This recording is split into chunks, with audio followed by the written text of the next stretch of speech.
And welcome to all. Thank you for sparing time to join this webinar. My name is Nitin Shanbag. I head the investment products at Motilal Oswal Private Wealth Management.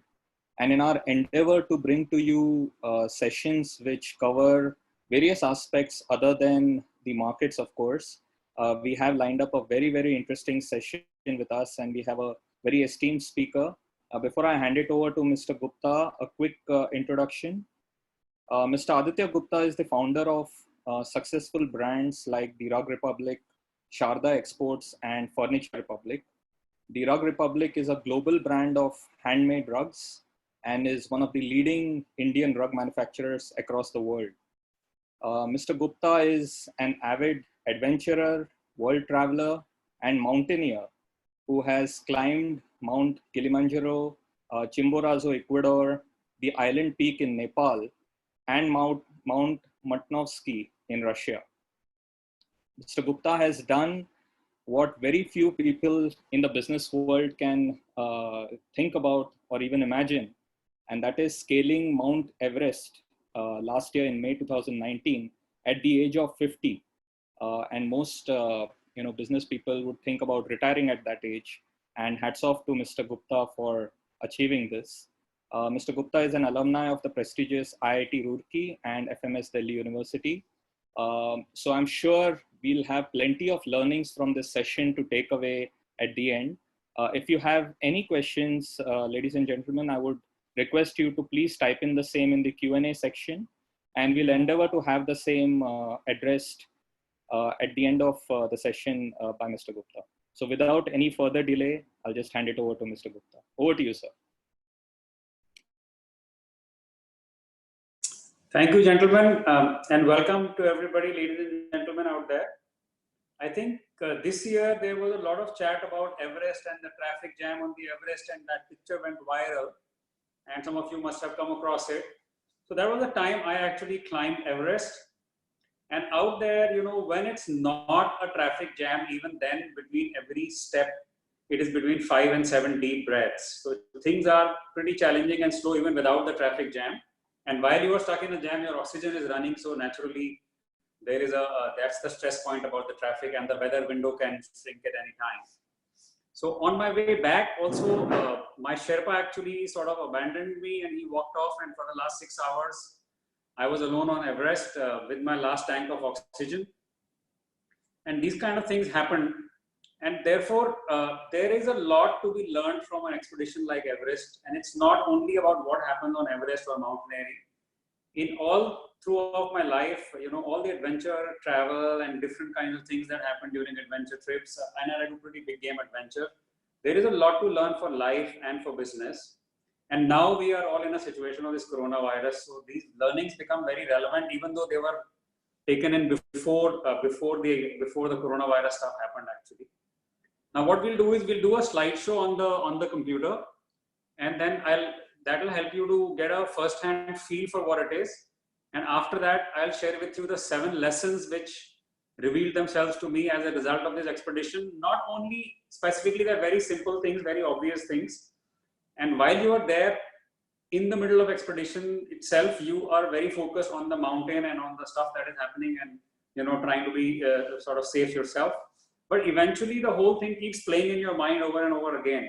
And these lessons become evident to you in terms of being, you know, articulated in a few words only later. So this reflection, this is a result of reflection on the expedition over the next few weeks after I got back. So this was almost exactly a year ago. I climbed on 22nd of May 2019. And we are about 20 days out from the first anniversary of it.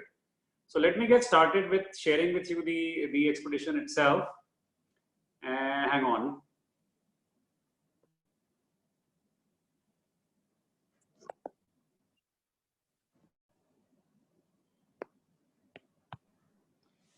Is everybody able to see the screen now? Is it okay? Yes. Yes. Okay, so this is where we start.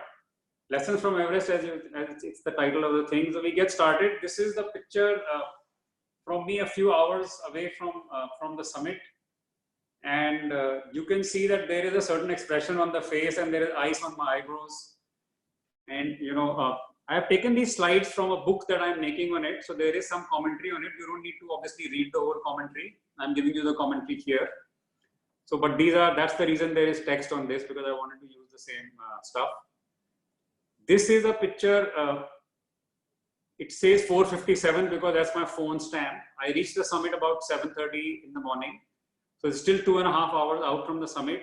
The last people on the top are very close to the summit. The summit itself is not visible. This picture gives a sense of the whole area at that point. This is from the spot called the South Summit. On Everest, you can see people on the ridge. So this is, you know, and we will just carry on. This is a little overrun of, overview, sorry, of the space. A slide from the book, but it's too small to see on this slideshow. Let's not worry about this one.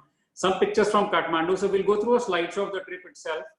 This is the first part where the trek to the base camp happens. Some random images from the trek. It's obviously a beautiful and a very popular trek. I'm sure some of you have already done it. So we will just run through the pictures and we will keep going. This is one of the important bridges before Namche Bazaar.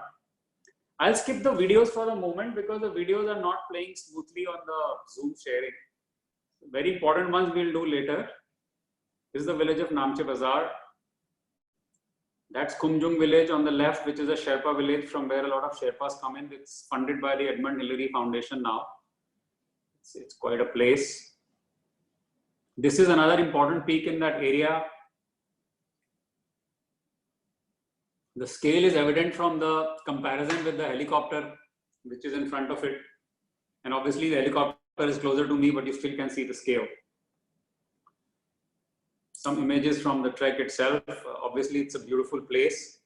This was our overall team. Out of this, 4 of us were going to the Everest summit. The rest were doing the trek and some smaller peaks in the area. 4 of these members were meant for the summit.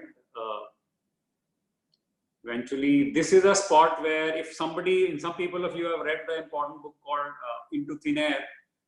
This is Scott Fisher from that book. So this is an area where a lot of memorials of people who died on Everest are actually established. And once you pass this, it's a sort of a solemn spot. You know, it is a reminder of what you are getting into. This one is getting closer to base camp. You can see this line of people on the left side. This is at the base camp itself. We start the base camp. It's a village. I call it a village because there are nearly about 800 tents on base camp. Can sound like a shocking number, but I'll show you a picture from a distance and then you will see what I mean. This is a puja. The religious ceremony is the first thing that the Sherpas need to have. A lama comes up and this is a couple of hours worth of puja. It's done in a very, very solemn way. And a unique feature is that the prasad of this puja is alcohol. It's whiskeys and beers. And we basically worship the equipment and worship the mountain. So that is what is done. This is a picture from the base camp where the Sherpas are actually sorting out our supplies for the higher camps. I thought it was an interesting shot how they work and just to get a sense of the expedition and the supplies. Some snapshots from the base camp, the solar power for charging our phones. You know, these are the waste papers. The picture on the right most, the blue tent, is actually a toilet tent. People do have this curiosity, so I thought I'll cover it here. The blue drum under the tent is the drum which takes the refuge, and these drums are actually transported out of base camp. So base camp is quite clean in general. Every climber, every member is contributing about $3,000 per person to a common kitty, and that kitty takes care of maintaining the route upwards from base camp, like the ropes and the ladders and things, and the environment protection of the base camp and the higher mountain. So there are things. So it's been a little bit more organized. Obviously, we would like to do more, but it's not. Sometimes people really make it sound very bad, but it's not that bad in reality. This was our connectivity center at Everest. This was a satellite connection. And this white tent on the right side is a medical tent. That's a Himalayan Rescue HRA, Himalayan Rescue Association. There are typically 2 or 3 international doctors who are stationed here. The solar panels help with the power. And this was our connection point. So I used to walk up to this tent. This was about an hour away from our own tent at base camp. So in the evening, you could get some connectivity, connect to the world, connect to your home, you know, social media, etc. This is our own camp itself, our kitchen to the left, our kitchen, inside kitchen and outside kitchen to the right. These are images from our camp within the base camp. So this leftmost tent on the bottom row was actually my own home for about 30 days. We organized for larger, more comfortable tents on base camp, large enough that one could stand inside. Then once you are there and the puja is done, then we start with some practice session on the ice walls on the glacier in the base camp. And the Sherpas get to know you and you get to sort of, you know, refresh your skills on the ropes, etc. This is an interesting image. We used to trek day treks, day hikes, 2,000 feet, 3,000 feet higher to acclimatize. And here, if you see the yellow, the little yellow specks, this is the base camp itself. So these are the 800 odd tents that I was talking about. And the path to Everest is going up here. It's the ice fall, the Khumbu ice fall. That is the path up the Everest. It looks very different now, but when we get closer into the Khumbu ice fall, you will see why it's considered to be the most dangerous part of the Everest climb itself. This is another picture from the higher mountains that I've taken. You can see the scale of things here. The yellow tents on the left is base camp. And you can see the hikers coming in. I mentioned, I put an arrow there. Like right here, there are people who are approaching base camp.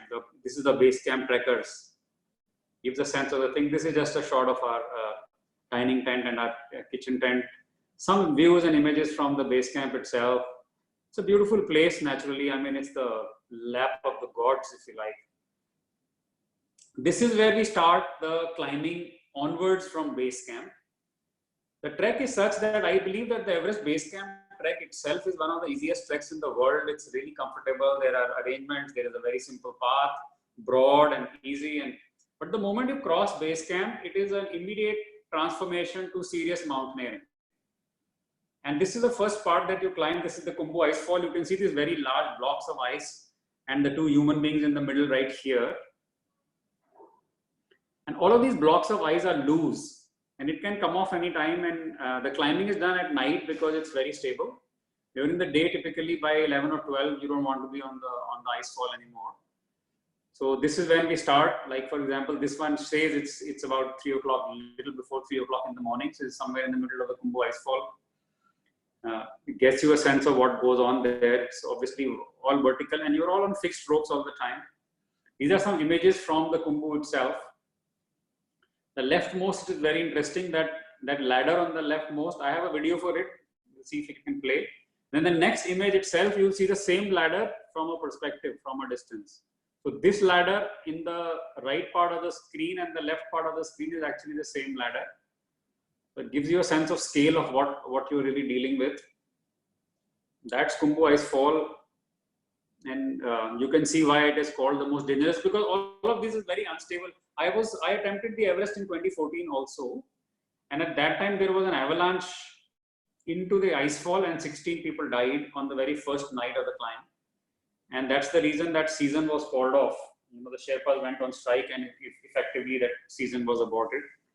You can see why people would die if there was an avalanche. I mean, people die in avalanches anywhere, but here there is no chance at all. And there are ladder crossings. Again, I have videos, but I don't know if they'll play. You know, the ladder crossings have a lot of things to teach us, and you might have seen some in some of the movies if you have. We'll talk about it later. Another important ladder crossing, and you'll see the last ladder up, going up, just outside, just out of the Khumbu ice fall. Let's try to see if that video will play. And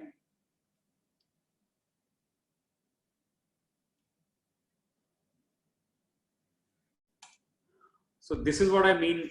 I think the video tends to get stuck and doesn't really play like a video. It plays like a series of some pictures on your screens.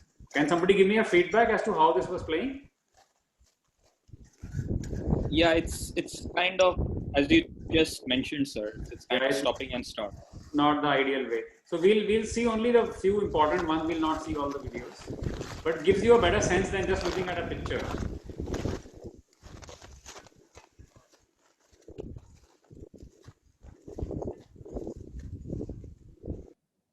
there are other ladders. We can skip this video. This is an interesting one for people who are very conscious of how the environment is taken care of, etc. So this is a place where this is when you come down from the ice fall. Every climber is supposed to bring about 8 kilos of trash from the mountain. This is not carried typically by the members. The Sherpas help with it, but this is where they actually collect it and they weigh it, and then it's taken off the mountain. So there is a constant process of cleaning of the mountain alongside of the expedition itself. This is an interesting shot, gives you a scale and the feel of the Khumbu Ice Fall itself. This is a picture of Camp 1 on Everest.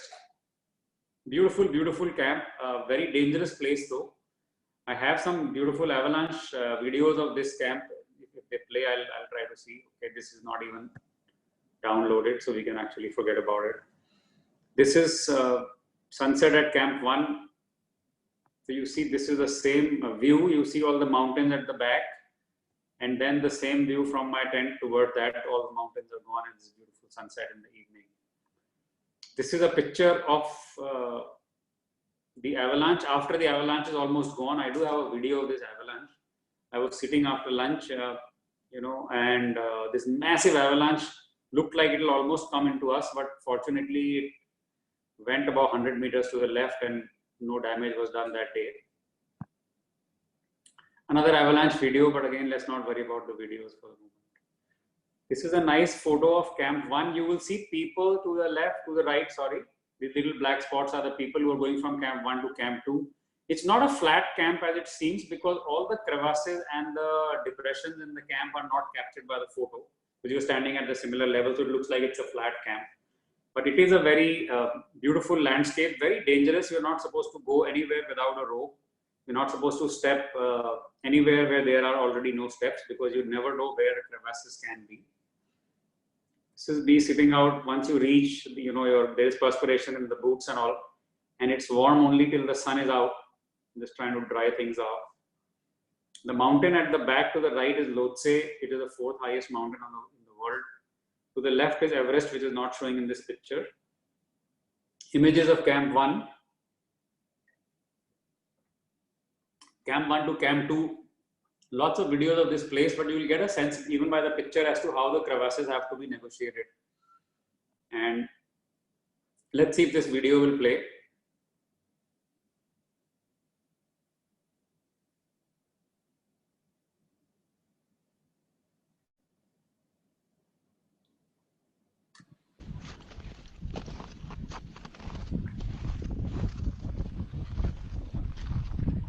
I think we can forget about the video, it's not working. It's a beautiful evening shot. To the left of this picture, this is the left summit is the Everest, Mount Everest. This face is all black rock, and one would wonder how come there is no snow and ice on Everest. It's because of the wind. The wind on this face is extremely, extremely strong, and it doesn't let any snow or ice really hang on there. And the mountain to the right here is Lhotse. And essentially, if I show you where, let me try to see if there is a... This part here, the curve between the two mountains is the Camp 4 eventually, but I can't put a pointer to it, so let's keep going. That's Camp 2, 6,400 meters, about 21,000, between 21 and 22,000 feet. That's the second safe camp at Everest. Camp 1 is very unsafe. All camps after Camp 2, 3 and 4 are both very, very unsafe and very difficult places. But Camp 2 is a sort of a secure zone. It's an avalanche safe zone, and it has some rocks, and you know, there is a kitchen and it's well provided for. Camp 2 is really the support for the upper reaches of the Everest. Some afternoon shots of Camp 2. Gives you a sense of Camp 2 itself. That's evening. That is my tent. The first one of the 3 tents is my tent on Camp 2.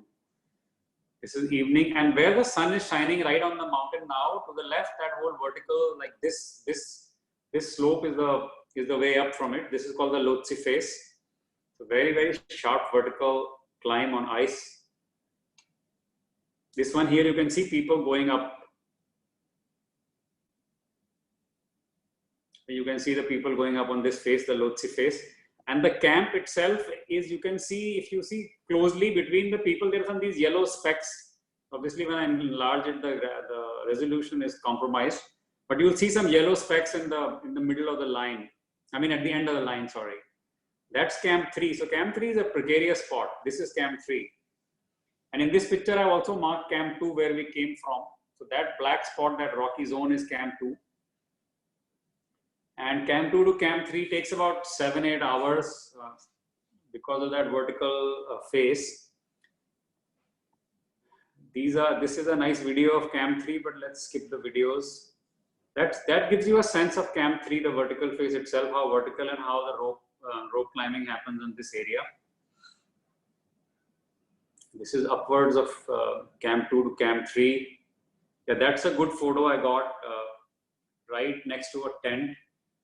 Ropes going all the way, and you can see people right there. And you can see that people on the less vertical, a lot of less steep face coming down from Camp 2, coming up from Camp 2, and then suddenly that vertical phase starts and then keep going. The vertical phase itself takes about 4 or 5 hours.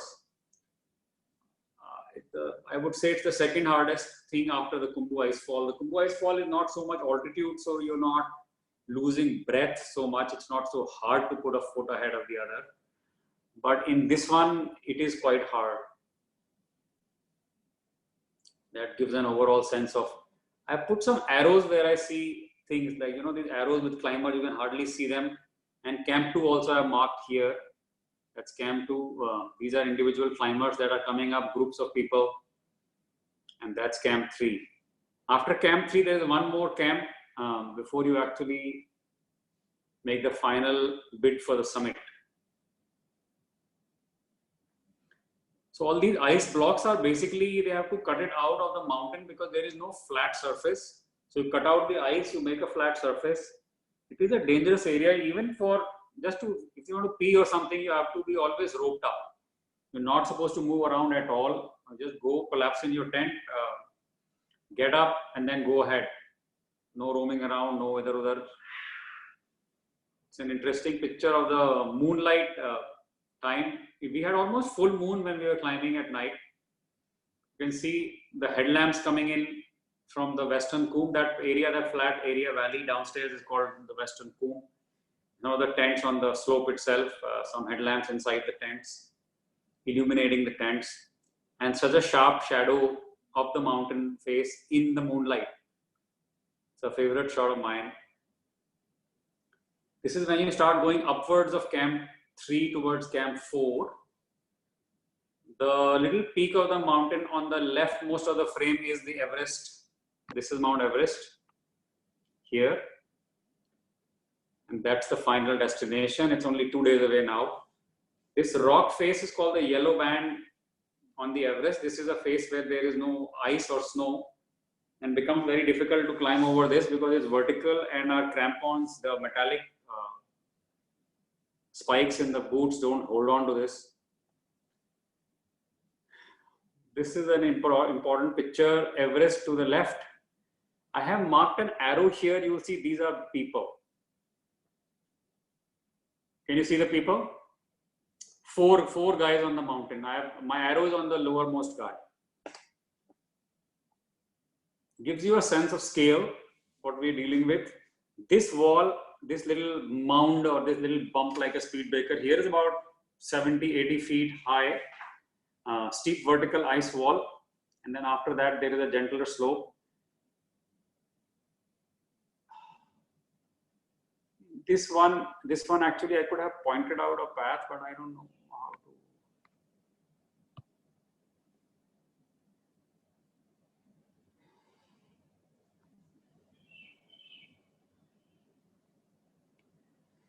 Okay, forget it. I can't. This is. I wanted to show you the path on which you go over the Everest thing. That's the final camp. The yellow tents at the bottom. I called it living it up in the death zone. This is 26,000 feet, about 8,000 meters high. One of the harshest points. I don't think there is a harsher point on the planet where people actually spend a night or pitch a tent. This is between two massive mountains. The wind is absolutely crazy. Temperatures are usually between minus 25 to minus 45 depending on wind. And like when we're lying down inside the tents almost seem like they will fly out. You almost feel that you are the paperweight, and if you were not there, the tent would have gone, or it'll take you with it. It's a very challenging place to spend time in. This is a picture down into the valley from the Camp 4. You can see the Western Coombs, that same spot that we were seeing from Camp 3. And then mountains at the back. People who are familiar with the mountaineering world, Cho Oyu is another 8,000 meter peak, which is this one, which is visible from this area now.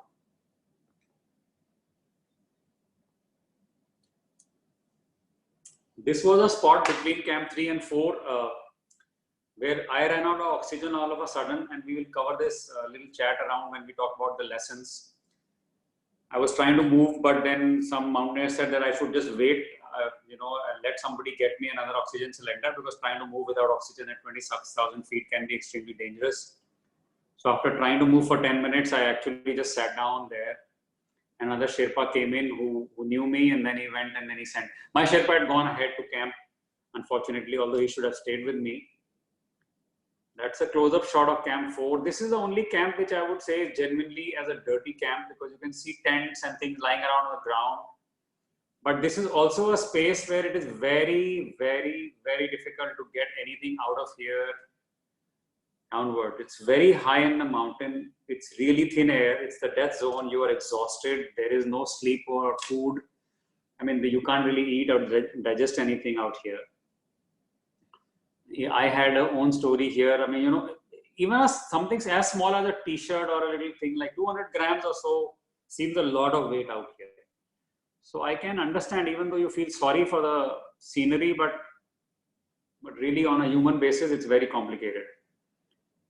It's a lucky shot. Because of the photographer inside me, I would not be patient enough to always keep sitting inside the tent, even though it's very hard to get out.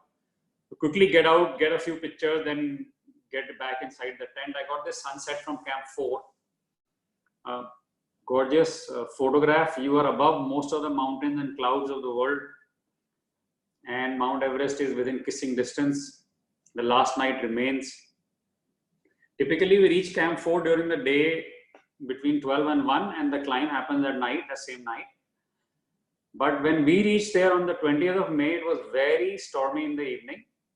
And we had to take a call that we'll have to wait an extra night here, which was also a difficult decision, because you are in the death zone. You are on oxygen, even sleeping on oxygen. But the winds were so strong and the weather was so stormy that it made no sense to try and go up that night. So we actually spent an extra night in Camp 4 on the 20th of May. And the 21st of May in the evening around 6:30, we left Camp 4 for the summit. This is the pyramid of Everest as viewed from Camp 4. And here again, I marked an arrow, people in the same spot. And this is a job to be done on the last day, this and some more. So after this, I have taken it onwards toward the summit. This is, title in my book is called Life on Borrowed Time. This picture is for the chapter actually, but we'll go to more pictures. This is a picture from the night of the climb itself. We are climbing on the ridge. We've been going about 5-6 hours here. This is the first spot where we change our cylinder. The first oxygen cylinder is changed. Everybody goes with about 3 oxygen cylinders, and then this is the first spot after 6 hours of climbing that you can actually sit down for 10 minutes. No more than 10 odd minutes. Here I can see in the timestamp it is 1:08. So I said I left around 6:30 in the evening. So this 6.5 hours after we've left base Camp 4 that we're sitting here, changing a cylinder, having a sip of water. Some images. This is another nice photo where you see the headlamps at the bottom to see how vertical the face is. They're coming up at night. Again, a favorite picture of mine. This is 4:35 a.m. Timestamps I put purposely so that there is a sense of how things are progressing. So this is a mix of moonlight and some, pre-dawn light that is coming up on the mountain. and some climbers are coming up at night.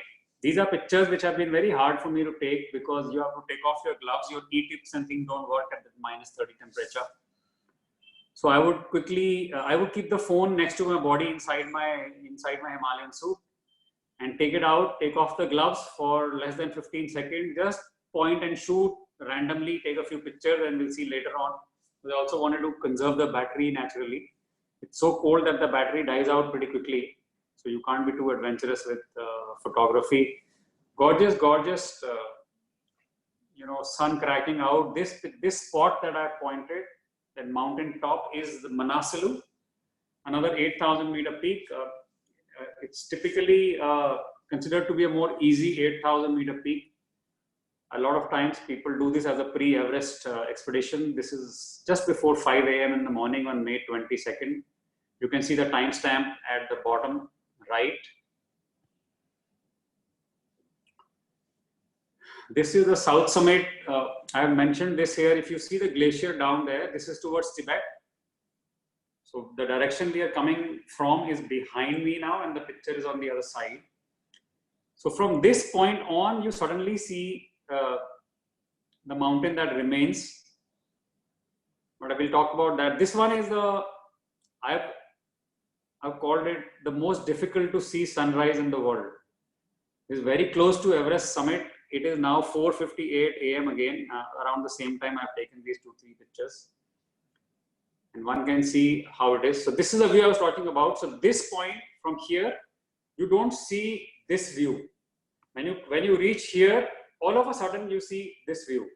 And then you see, okay, this much is now remaining to be covered. The timestamp here says 5:09 a.m. on May 22nd. So that means another 2.5 hours for me to go over this ridge up to the summit. I have mentioned some of this commentary of mine on my social media and for the book. Does not matter if you're totally exhausted, dehydrated, freezing, hypoxic, hungry, or anything worse. You must remain super alert and in top performance mode, or you might just pay with your life. Now, what I mean here is you can see the ridge is really sharp. It is only one way, one rope. People are coming in both directions. You can't leave the rope even momentarily, So this is a very, very dangerous spot. You are very sapped of energy. Like it's 5 a.m. in the morning. So let's say I've been going for nearly 11 hours now through the -30. Stopped maybe twice, and naturally. So that's why when you sign up for Everest, this is like when you sign up for the deal for placing your foot on top of this world. This is the last hurdle of a patch before you kiss the summit. So we'll get to the next views. Some views to the side. As you can see, the sun is showing up. And then there is a shadow of the Everest itself. I wish I had a drone or something. But drones don't really fly that easily here. And Nepalese government charges $7,000 as a fee to take a drone up the Everest. That's just the sort of ticket price to take a drone up. Some picture. This is pretty much the last spot, like the last slope. The people congregating at the top is the summit of Everest. So after that ridge and after all of those things, you come to this gentler slope where you feel finally you are kind of through most of the hurdles, and first time you get that feeling that, okay, now I am not going to be prevented from summiting. God forbid. This is a picture I've taken from the summit itself. Actually, people are coming in the last spot. These people next to me are standing on the summit. I am on the summit itself. And you can see in this picture that from the left side, the clouds are already coming up. So after a few minutes of this, after maybe about less than half an hour from this, the visibility was almost gone. And we had to start our way back. This is the actual summit of Mount Everest. That's it. Once you finally reach this dream summit, all lessons learned, all risks taken, and all efforts made, all costs paid, this is it. The final approach and the summit itself. This is me and my Sherpa on the summit. This is a 360-degree video I took from the summit. It will be slow, but I think it will be worth it to play. Even if it just moves in frames, you'll be able to get the views of the world from the top of Mount Everest.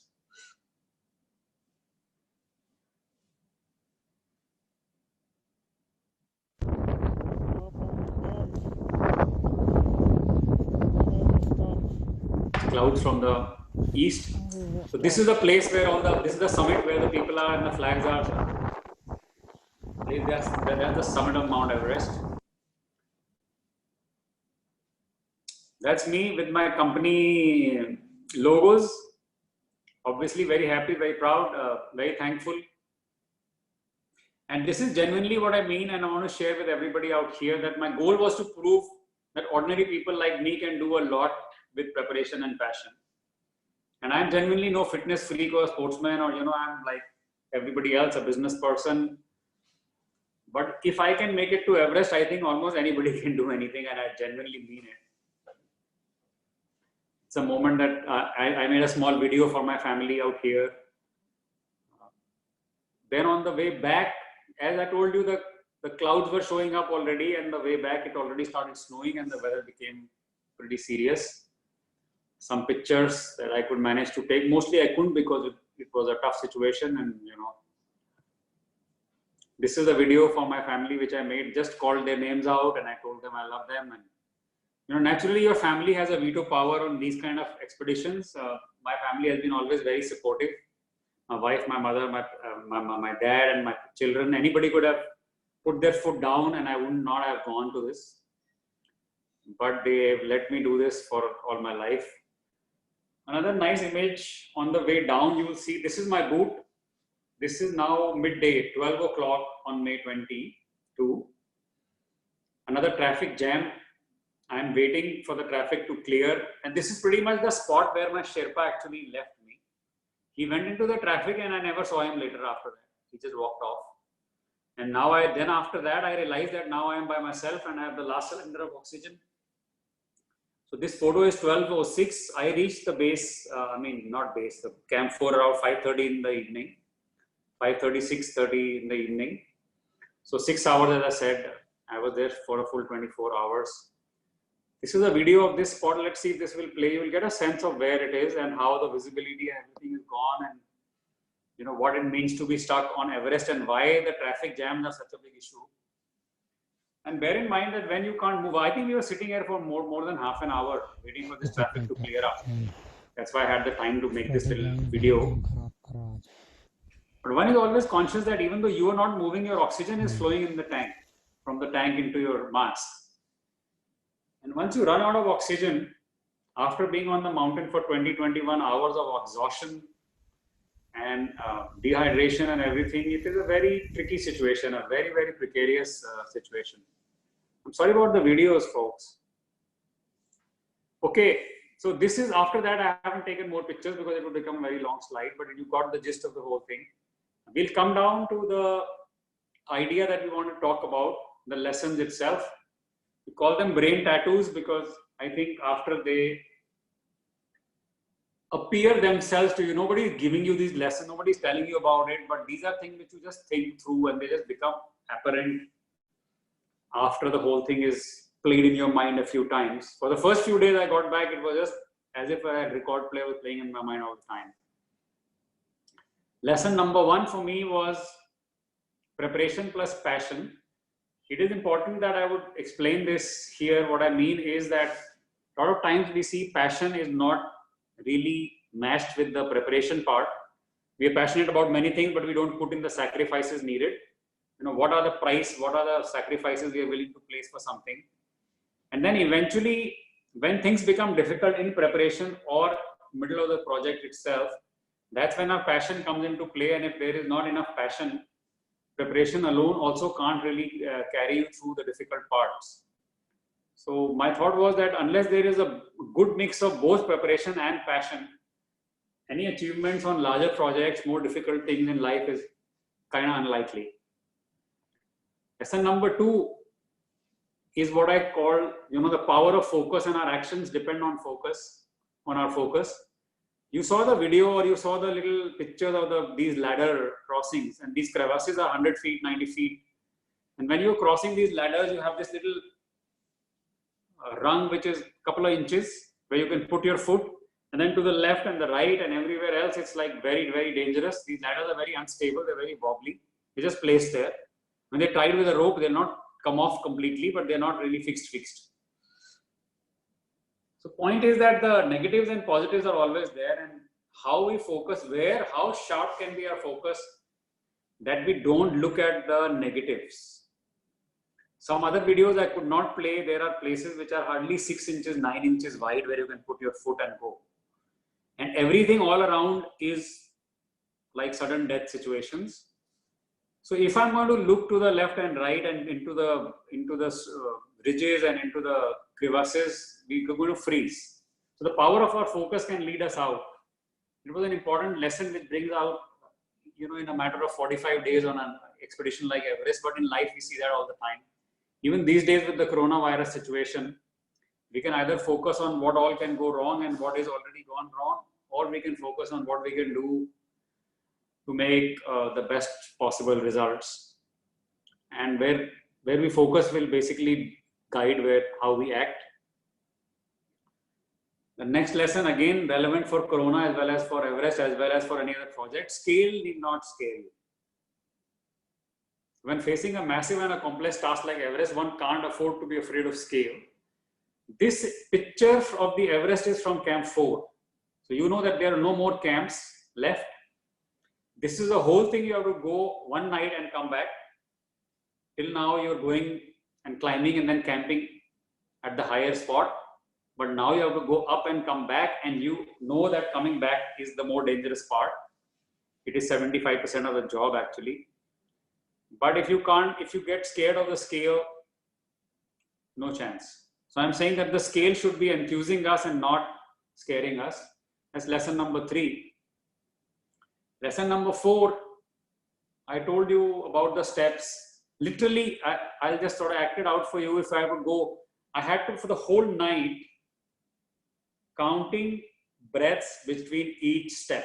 So I would put up a foot ahead and then go 1, 2, 3, up to 7 or 5.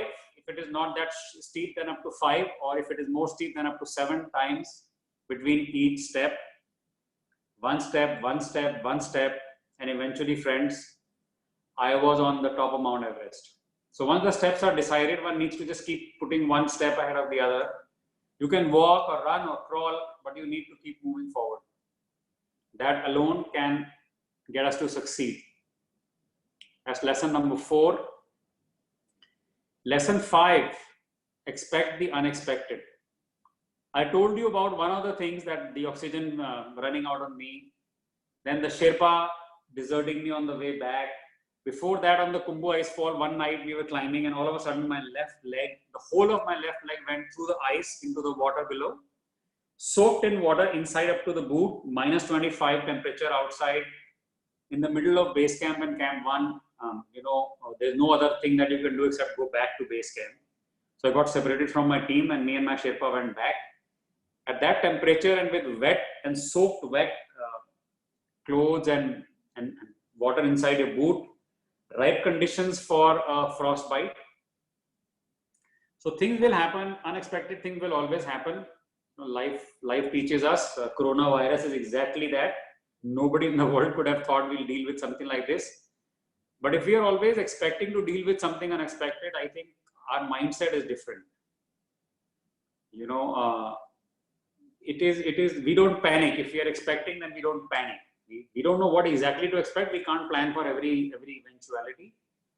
But if the mindset is to expect something unexpected and not think that everything will go to plan, everything will be perfect all the time, our reactions to problems can be very different.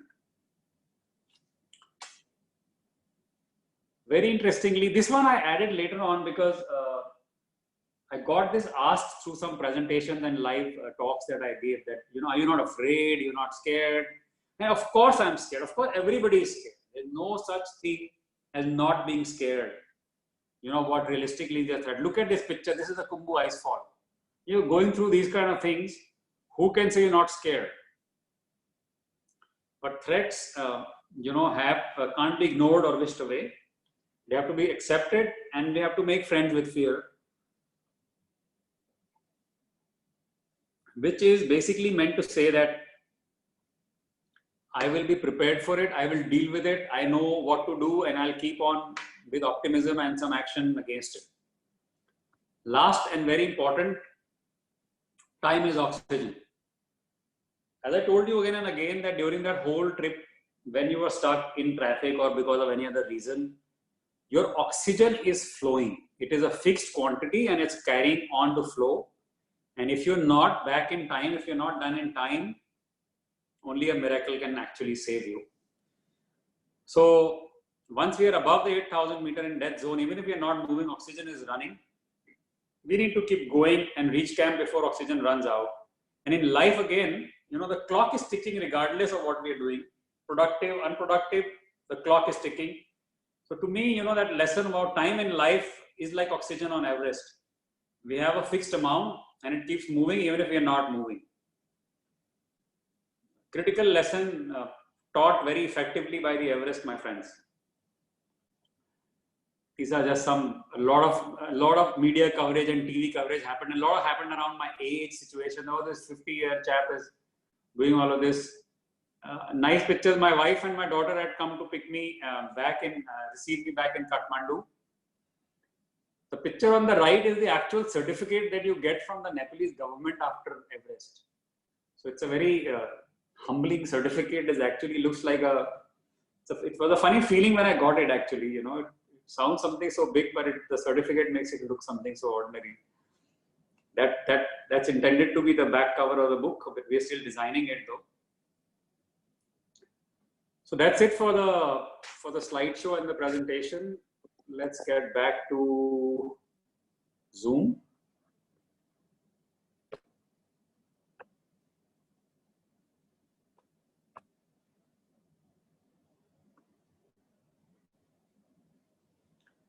Okay, guys, thank you very much for visiting the Himalayas with me today.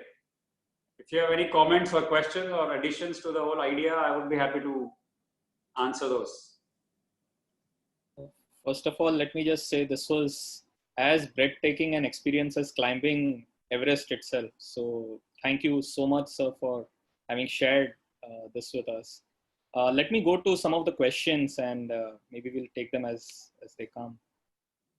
So the first question is, how long did you prepare for this? And what did you do differently to prepare for Mount Everest than any other mountains that you had climbed? So, well, I decided to go about 9 months in advance. So I would say that for other expeditions, I really don't have to prepare that much. I mean, you would prepare about a month or two in advance. You start some jogging, you know, build some extra stamina.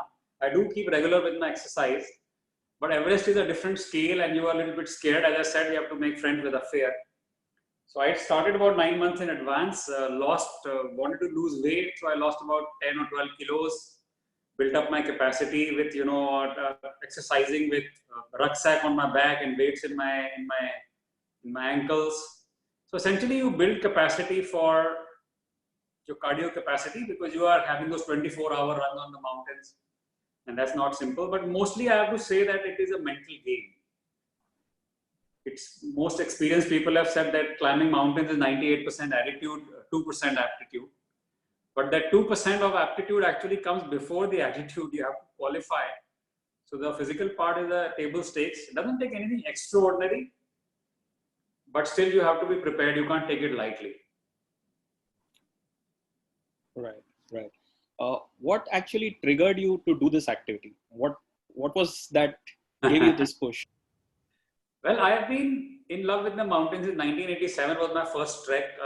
At IIT Roorkee, we had a club called the Himalayan Explorers Club. So as a student only, I was very involved with nature and nature trips, and I've done very serious rafting expeditions like on Zambezi and Brahmaputra and other things. I do a serious adventure trip every year. Mount Everest obviously is a different scale of a thing. So I am a part of that community of mountain lovers and adventure lovers. So within that community and within that idea, I think the idea of climbing Mount Everest is like a dream for most people. And I am somehow built to believe that dreams are achievable if we act for it. And fortunate to be guided with some able people who actually helped me to reassure myself that those things are doable. A lot of times people do not think of Everest as a doable dream, but as I said, if I can do it, most people can do it, I believe. Sure. How long did it take you, sir? Right from starting from, from the base all the way till the end and coming back. How long was the duration? So Everest expedition takes a minimum about 45 days.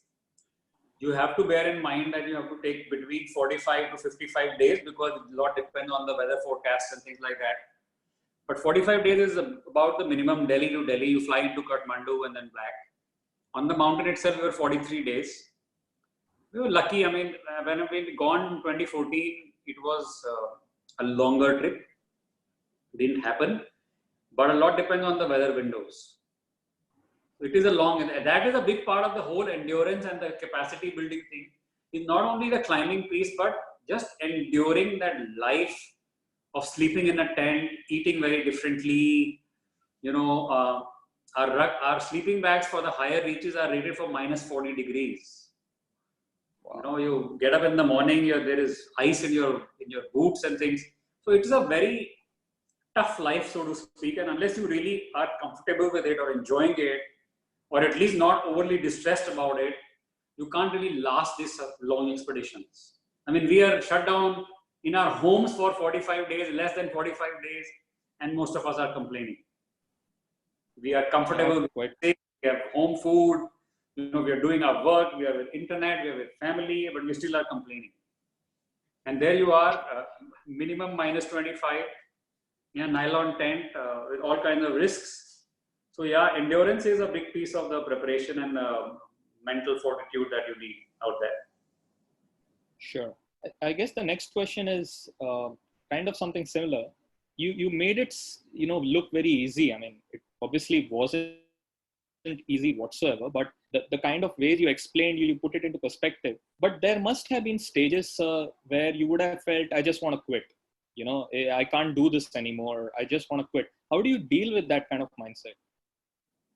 So fortunately, that is not a feeling I get to that easily. That's for me personally, but as I explained it in two different ways. One, I said that there has to be that friendship with fear. On the other hand, I have to say this, that a stop-loss decision, so to speak, on Everest is a very critical decision. So when you are at any point, especially at that last final summit climb, the 24 hours in the death zone sort of mountain, and 1 liter of water, a couple of almonds and chocolates in your pocket, and that's it. It is a very delicate balance between being very determined and using your grit and your gut, but at the same time using your brain. I mentioned this, that you have to be in top-notch condition mentally and physically, because that decision to turn around can be the one which will save your life. Right. On one hand, very determined to go ahead.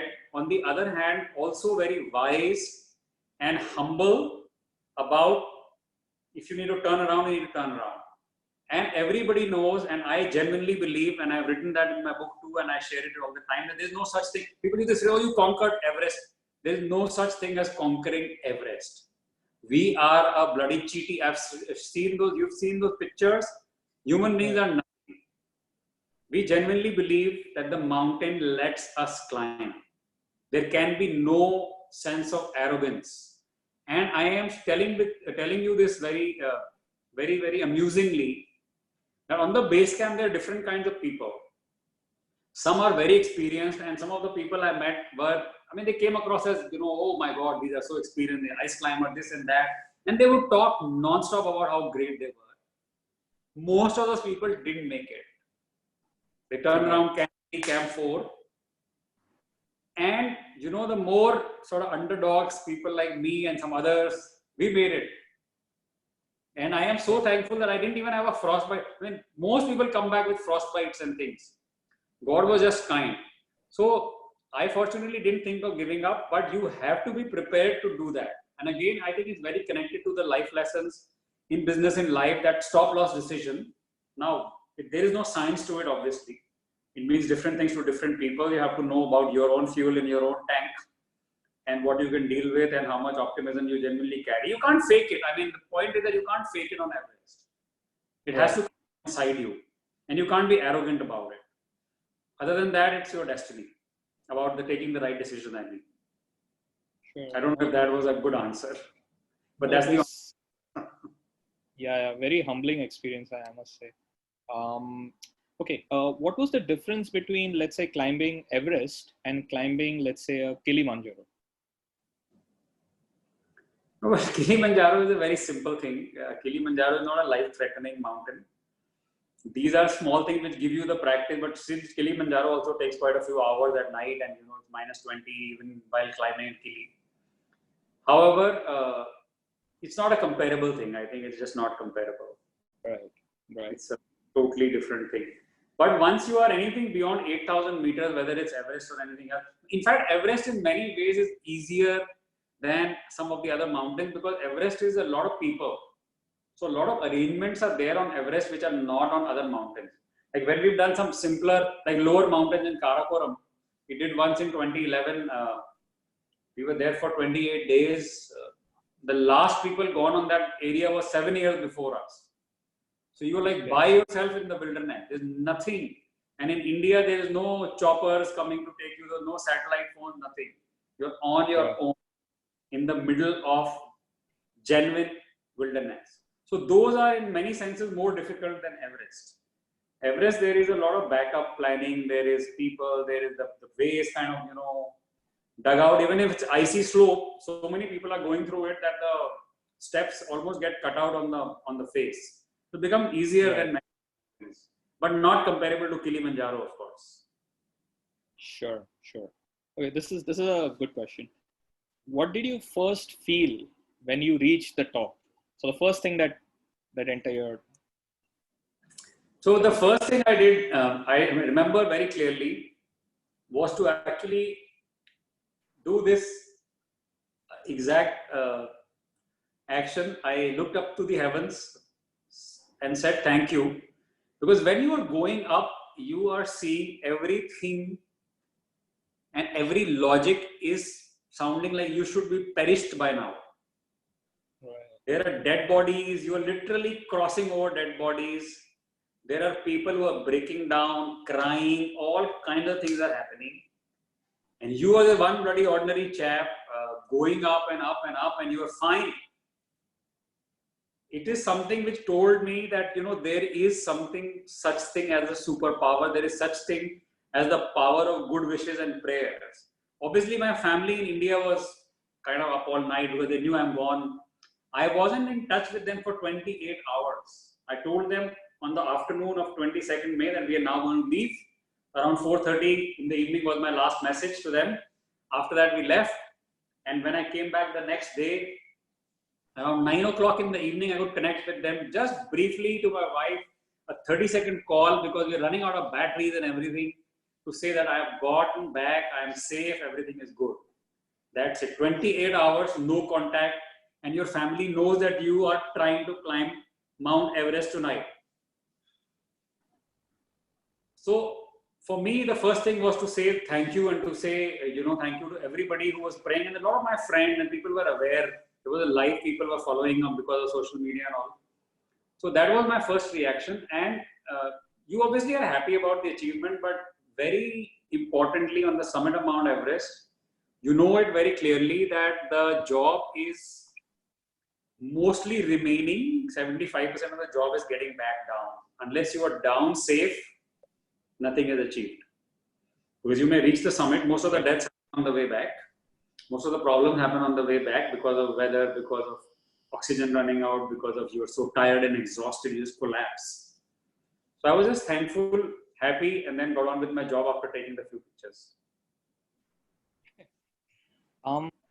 Any particular books or anything helped you? Was it the history of the previous times that really gave you this impetus to scale Everest? No, I would not connect that to any book. It was just the love of mountains and that whole community, the Himalayan Explorers Club of the IIT Roorkee. A friend of mine deserves a mention because of him. A gentleman called Sahu, very important mountaineer. We went together in 2014. Then he went again in 2015. But that year was the earthquake in Nepal, so he couldn't climb. I didn't go 2015. These people went, the husband and wife team went again in 2016 and they climbed in 2016. On the way back, the wife has the highest rescue operation in the history of Mount Everest. She was rescued from 26,000 feet. above Camp 4. The husband, a very dear friend of mine and classmate from engineering, he died 6 months after he climbed Everest. So 19th of May 2016 he climbed Everest, and 19th of November 2016 he died. Just sitting on his sofa on his living room, came back from a job. He was stationed in Africa, he was in the mining business, passed away. I think minus that gentleman in my life, I would probably not have gone this far in the mountaineering field. But no book really as such. I actually did not purposely read. Most of the books on Everest are on the tragedies. So Into Thin Air is what I read now in the lockdown. I purposely didn't read all the tragedy books on Everest before I went, because I didn't think that's the best influence on my mind. Although I did look at a lot of YouTube videos, and you see a lot of different things, and there is a YouTube video called The Dark Side of Everest and Dead Bodies on Everest. I mean, all these YouTube videos are there. If somebody wants to look at them, you will be shocked to see what all goes on there. But no books for me now. Okay. As a last question to you, sir, what is next after Everest? I mean, what other expedition would you like to do? Two things. One is, next is not meant to be a scale up from Everest, because obviously Everest is what it is and there is no more further, so-called. Secondly, I also realized on a first-hand basis that in many ways it's a little irresponsible to do things like this Everest. You are too close to death, and there's a lot of responsibility as a family and so on. Although I do adventure trips every year, and I booked for Peru this year, but I would avoid these very extremely dangerous Everest, etc. I decided to avoid.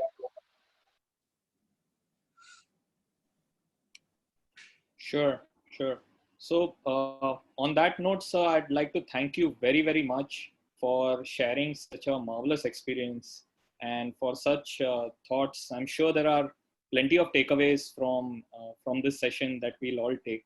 So once again, on behalf of everyone who's attending and from the entire Private Wealth Management family, I'd like to thank you. Firstly, congratulate you on this extremely arduous and fabulous expedition that you had. And thank you for sparing time and taking us through that experience. It was absolutely wonderful. So thank you everyone. And to all the participants, thank you all for sparing time and taking out time for this session. Thank you. We will conclude it here. Thank you very much, sir. Thank you guys, all of you at Motilal and all the listeners. Thank you for being and sharing my journey. Bye. Thank you. Bye-bye.